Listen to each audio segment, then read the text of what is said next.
Okay तो last class में हमने आरआरबी एलपी सीबीटी 1 का जो प्रैक्टिस सेट को देख रहे थे, उसमें हमारा जो प्रैक्टिस सेट था, प्रैक्टिस सेट नंबर 7 जो है कंप्लीट हो चुका था। ठीक है, यहाँ पे प्रैक्टिस सेट नंबर 8 देखेंगे। ठीक है, रेलवे साइंस। ठीक है, इसके रिगार्डिंग हम यहाँ पे प्रैक्टिस सेट को देख रहे हैं, रेलवे साइंस, जो भी हमारा एएलपी टेक्नीशियन में प्रीवियस ईयर का पेपर है उस पर देख रहे हैं। ठीक है, इसका जो प्रीवियस ईयर का पेपर है ऑलरेडी हम करा चुके हैं। ठीक है, तो अगर आप चैनल पर नए हैं तो चाहें तो जाके प्लेलिस्ट में देख सकते हैं। ठीक है, तो यहाँ पे आरआरबी एलपी टेक्नीशियन 2023-24 से रिगार्डिंग जो भी आपकी भर्तियाँ होने वाली है, ठीक है, उस पर रिगार्डिंग यहाँ पे हम जो प्रैक्टिस सेट को देख रहे हैं। ठीक है, तो आप यहाँ पे देखिए, ये आपका फर्स्ट क्वेश्चन है कि पानी के एक अणु में, ठीक है, हाइड्रोजन और द्रव्यमान और हाइड्रोजन के द्रव्यमान, ठीक है, हाइड्रोजन के द्रव्यमान और ऑक्सीजन के द्रव्यमान, ठीक है, कह रहा है कि पानी के एक अणु में आपके हाइड्रोजन के द्रव्यमान और ऑक्सीजन के द्रव्यमान का आपका अनुपात यहाँ पे हमेशा कितना होता है, ये आपको पूछ रहा है, रेशियो पूछ रहा है।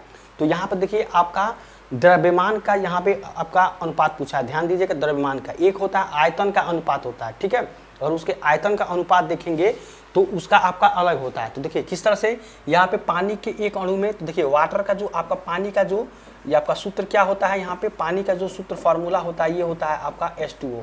ठीक है, ये पानी का सूत्र होता है H2O। अब देखिए पानी के यहाँ पे आप यहाँ पे देखिए हाइड्रोजन है और ऑक्सीजन है, तो आपका पानी के जो पानी जो जल होगा, जल के हाइड्रोजन का यहाँ पे अणुभार कितना हो जाएगा, देखिए हाइड्रोजन का अणुभार, ठीक है, हाइड्रोजन का यहाँ पे अणुभार। उसके बाद से आप यहाँ पे देखेंगे कि यहाँ पे जो पानी के यहाँ पे आपके ऑक्सीजन का जो है अणुभार होगा। तो यहाँ पे आप एक चीज़ देखेंगे कि यहाँ पे आपका क्या है कि जो H2O है, तो H2O को एटॉमिक वेट कितना है यहाँ पे 1 होता है। ठीक है, तो इसका कितना है 2 है, तो इसका अणुभार कितना हो जाएगा 2 हो जाएगा। ऑक्सीजन का एटॉमिक नंबर कितना होता है 8 होता है, और इसका एटॉमिक वेट कितना होता है आपका 16 होता है। तो एक ऑक्सीजन है तो इसका अणुभार कितना हो जाएगा 16 हो जाएगा। ठीक है, तो यहाँ पे पानी के अणुभार, पानी में आपके हाइड्रोजन का अणुभार, ठीक है, पानी में हाइड्रोजन का अणुभार कितना हो जाएगा, ये आपका 2 हो जाएगा। अब 22 का क्या कर दें, अनुपात का रहा है तो बटा कर देंगे, पानी में आपका क्या हो जाएगा ऑक्सीजन का अणुभार, ये कितना है आपका, ये आपका 16 है। तो क्या आ जाएगा आपका यहाँ पे, ये हो जाएगा 2/16। ठीक है, यानी कि 2 एकम 2, 2 8 16, यानी कि 1:, ये आपका 8 आ जाएगा। 1:, कितना आ जाएगा 1:8 आपका आंसर यहाँ पे आपका आ जाएगा, ये आपका द्रव्यमान। ठीक है, तो देखेंगे ऑप्शन नंबर डी इसका क्या है आंसर है 1:8। ठीक है, ये आपका द्रव्यमान का रेशियो है। अगर यही आपका क्या कहता यहाँ पे इसका जो है आयतन यहाँ पे आपका रेशियो पूछता, तो H2O है, यहाँ पे H2O है। ठीक है, तो ये कितना है 2 है, और ये कितना है आपका 16 है यहाँ पे। ठीक है, माने सॉरी ये आपका 2 है और ये आपका 1 है। ठीक है, तो 2:1 यहाँ पे हो जाता है। ठीक है, लेकिन यहाँ पे आपको द्रव्यमान पूछा गया तो कितना हो जाएगा 1:8, इस तरह से आपका निकल के आएगा। मतलब इसका जो अणुभार होगा 22 का अणुभार 2/16 करेंगे तो आपका क्या आ जाएगा 1:8 यहाँ पे आ जाएगा। तो यह पूछ रहा था, ऑप्शन नंबर डी इसका आंसर होगा। अगला क्वेश्चन देखिए, अगला क्वेश्चन है कि C6H14 का सूत्र हाइड्रोकार्बन को दर्शाता है। इसमें से किस हाइड्रोकार्बन को, जो आपका यहाँ फॉर्मूला जो दिया गया है, क्या दिया गया है C6H14। ठीक है, तो सबसे पहले तो ये आपको यहाँ पे हेक्सीन है, हेक्सेन है, अब हेक्साइन है, हेप्टाइन है। ठीक है, तो यहाँ पे देखिए हेक्सीन है, ठीक है, ये हेक्सेन है यानी कि ये एल्केन ग्रुप से आता है। ठीक है, एल्केन ग्रुप का। ये हेक्साइन है यानी कि एल्काइन ग्रुप का इसको बोला। ठीक है, एल्काइन। ठीक है, इस तरह से एल्केन एल्काइन के बारे में बहुत बार देख चुके हैं।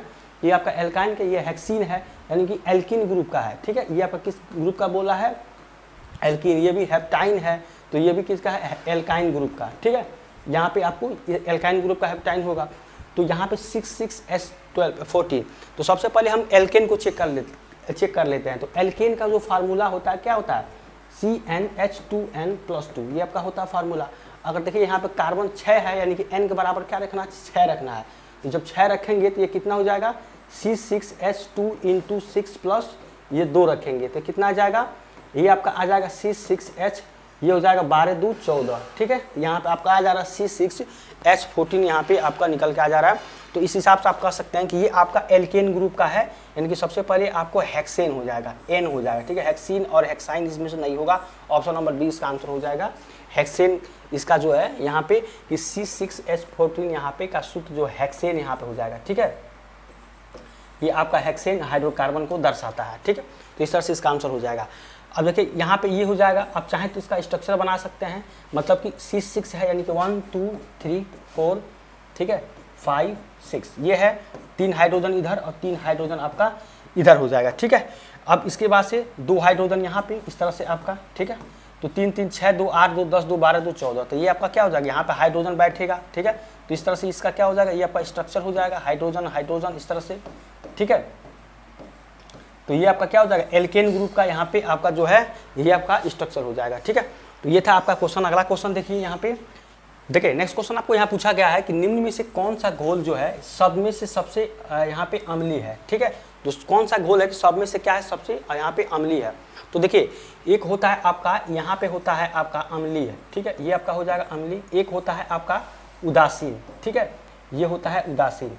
और एक होता है क्षारीय, ठीक है, ये आपका क्षारीय होता है।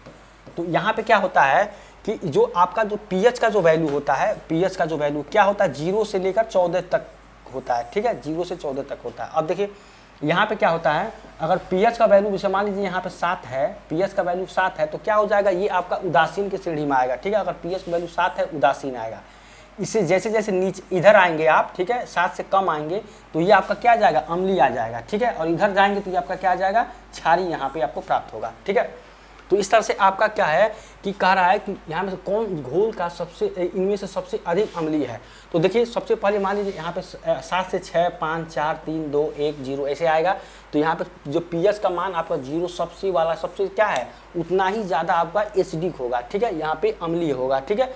7 से सबसे ज़्यादा जो होगा सबसे ज़्यादा क्या होगा आपका क्षारीय होगा, ठीक है, बेस वहाँ पे होगा।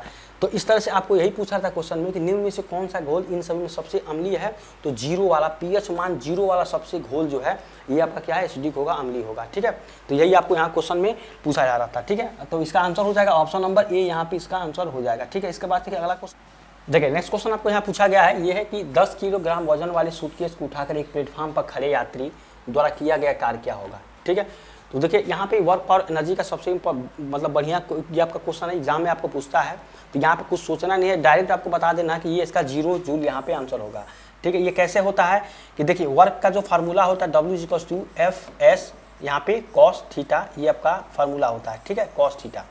अब देखिए यहाँ पे कह रहा है कि सूटकेस को ऊपर उठाकर प्लेटफॉर्म पर खड़े यात्री द्वारा किया गया क्या है। तो सबसे पहली बात यह है कि अगर फोर्स और डिस्प्लेसमेंट यहाँ पे अगर परपेंडिकुलर है, इस मतलब दोनों क्या है लंबवत है यहाँ पे, यानी एंगल कितना बनेगा 90 बनेगा।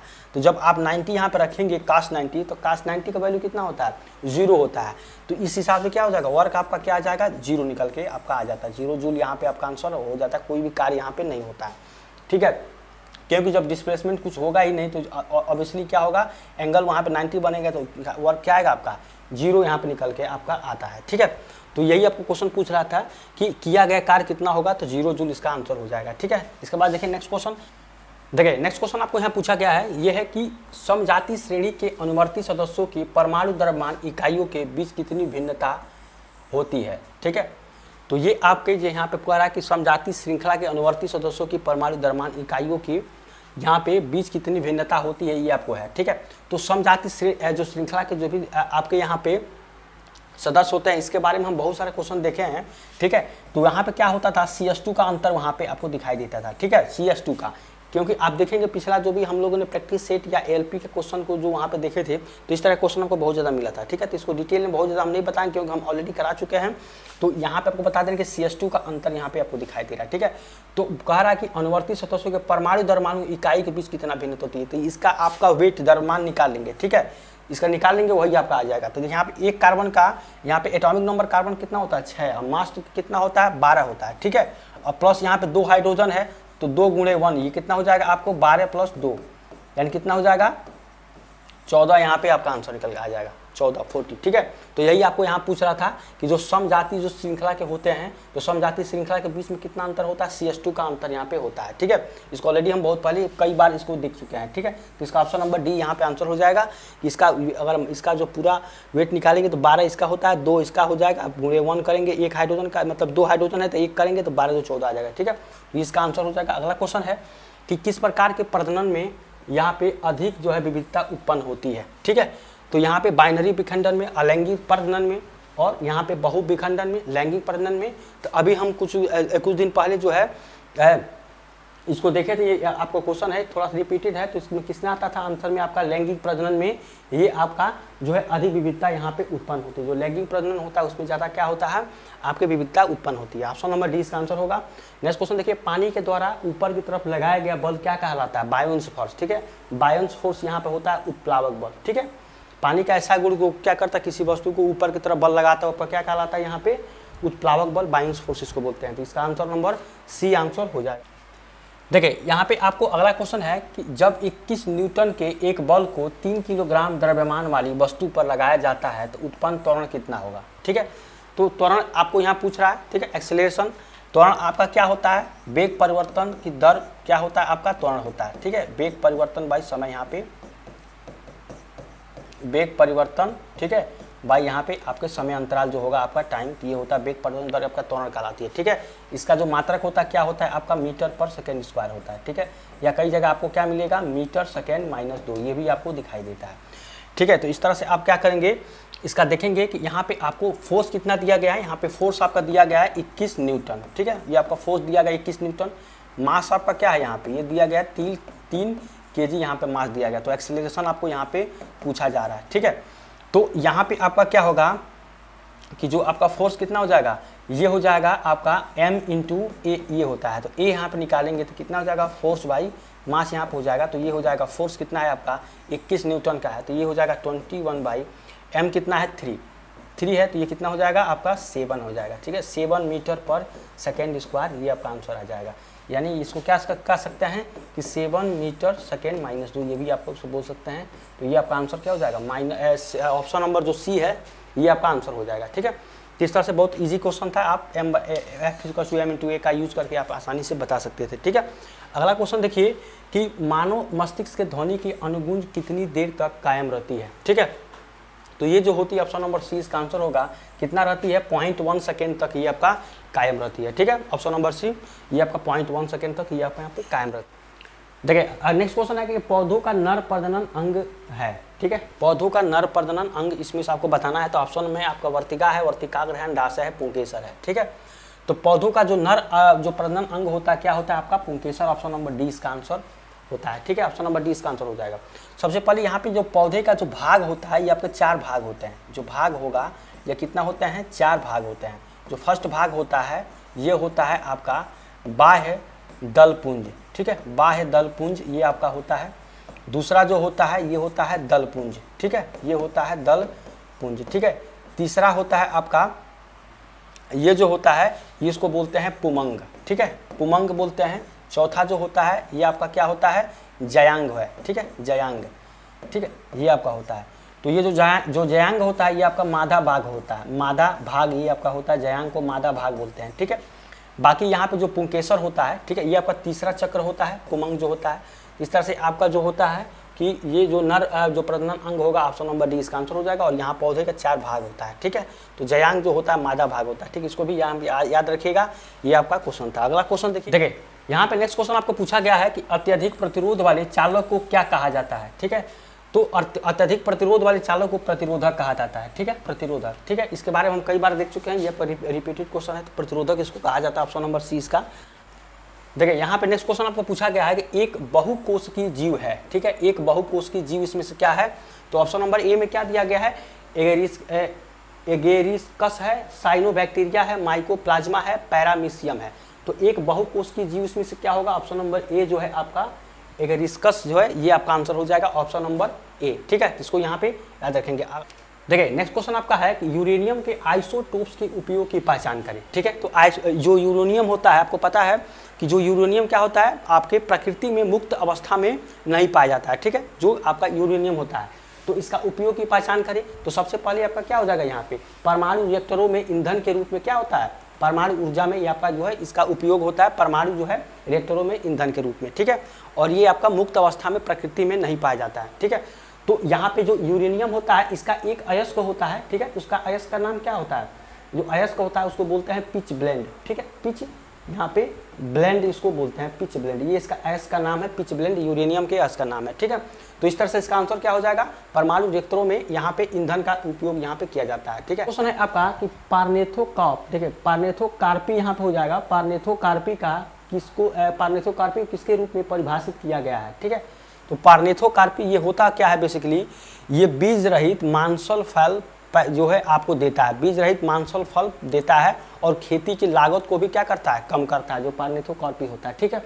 तो इसको परिभाषित इसमें कि निषेचन के साथ जड़ों के विकास, निषेचन के साथ फलों का विकास, निषेचन के साथ बिना जड़ों का विकास, निषेचन के साथ निषेचन के बिना फलों का विकास। तो ये आपका आंसर हो जाएगा ऑप्शन नंबर डी, इनकी निषेचन के बिना आपका जो होगा फलों का विकास ये करता है, ठीक है। तो ये इसका आंसर हो जाएगा ऑप्शन नंबर बी, पार्नेथोकार्पी के बारे में, ठीक है। अगला है कि आपका कि किसी एक सेल में समायोजित किए जा सकने वाले इलेक्ट्रॉनों की अधिकतम संख्या का सूत्र पर निर्भर करता है 2n स्क्वायर, ठीक है। इसको कई बार हम देख चुके हैं 2n स्क्वायर, आप देखेंगे आंसर क्या हो जाएगा आपका ऑप्शन नंबर ए इसका हो जाएगा 2n स्क्वायर, ठीक है। इसको कई बार देख चुके हैं। अब अगला क्वेश्चन है आपका, देखिए नेक्स्ट क्वेश्चन आपको यहाँ पूछा गया है कि फास्फोरस के एक परमाणु में यहाँ पे फास्फोरस के एक परमाणु में यहाँ पे कितने संयोजी इलेक्ट्रॉन होते हैं, ठीक है। तो फास्फोरस क्या होता है आपका, ये पी ब्लॉक का एलिमेंट होता है, इसको ये सिंबल है आपका फास्फोरस का, ठीक है। ये क्या होता है, पी ब्लॉक का एलिमेंट होता है, ठीक है। इसका एटॉमिक नंबर कितना होता है, 15 होता है, ठीक है। अब देखिए इसको आपको संयोजी इलेक्ट्रॉन कह रहा है, तो आप बाउल प्रिंसिपल के द्वारा आप इसको जब करेंगे तो 1s2 1s2 2s2 2p6, ठीक है, 3s2 और 3p यहाँ पे कितना हो जाएगा, ये हो जाएगा 2, ठीक है, 8 यानी कि 2 8 और 15 है तो 5, यानी कि ये आपका 5 मिलेगा, ठीक है। तो 2 8 5, तो संयोजी इलेक्ट्रॉन कितना है आपका 5 है, 5 है। इस तरह से आपका ये आंसर हो जाएगा, ऑप्शन नंबर डी इसका आंसर हो जाएगा, ठीक है। संयोजी इलेक्ट्रॉन कितना हो जाएगा इसका 5 हो जाएगा, और ये पी ब्लॉक एलिमेंट होता है, एटॉमिक नंबर कितना होता है 15 यहाँ पे होता है, ठीक है। तो इसको यहाँ पे देख लेंगे, ठीक है। अगला देखिए नेक्स्ट क्वेश्चन आपको यहाँ पूछा गया है कि शक्ति की इकाई को क्या कहा जाता है, ठीक है। तो शक्ति की जो इकाई होती है क्या होती है, वाट होती है, ठीक है। वाट इसका आंसर हो जाएगा, या इसको एक और होते हैं जूल प्रति सेकेंड, इसको बोलते हैं जूल प्रति सेकेंड, इसका आंसर भी होता है जूल प्रति सेकेंड, ठीक है। और ये जूल होता है, ये किसका होता है, उष्मा या ऊर्जा का यहाँ पे होता है, ठीक है। उष्मा या ऊर्जा का, यहाँ पे उष्मा या ऊर्जा का ये आपका क्या होता है, ये होता है जूल, ठीक है। इसका एसआई इकाई न्यूटन किसका होता है, ये आपका बल का एसआई मात्रक होता है, यहाँ पे न्यूटन बल का होता है। पास्कल किसका होता है, ये आपका दाब का होता है, ठीक है, दाब का मात्रक होता है पास्कल, ठीक है। तो इस तरह से इसका कई सारे आपको यहाँ पे याद रखेंगे, ठीक है। तो इसका आंसर क्या हो जाएगा, वाट हो जाएगा, ठीक है। तो ये था हमारा आज का क्लास। अगर आपको आज का क्लास अच्छा लगे तो चैनल को सब्सक्राइब लाइक शेयर करिए, ठीक है। और आपको कोई भी क्यूरी है तो आप कमेंट करके पूछ सकते हैं, या सजेशन देना है तो दे सकते हैं कमेंट करके। तो इसका जो नेक्स्ट पार्ट होगा हम नेक्स्ट क्लास में देखेंगे, तब तक के लिए थैंक यू सो मच।